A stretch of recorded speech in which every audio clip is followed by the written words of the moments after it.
اللهم لبيك لبيك اللهم لبيك.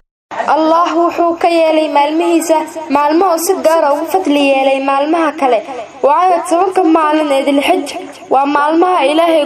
kuwooda ugu fadli badan uguna khayrka badan Allah baa ku dhaartay maalmahaasna wuxuu yiri waxaan ku dhaartay waa bariga dharaarta subax arooriyada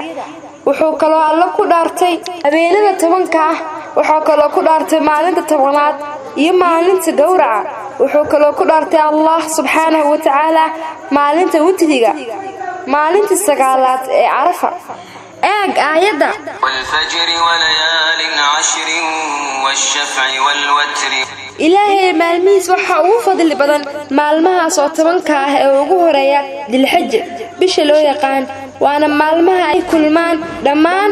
cibaadada Ilaahay sida soonka salaada zakada iyo xajka waxaana loo yaqaan maalmaha hooyada cibaadada waana la soomaa soomkana waxa loo sunneeyaa dadka aan xajinaynin laakiin kuwa xajinaya iyaga looma ogola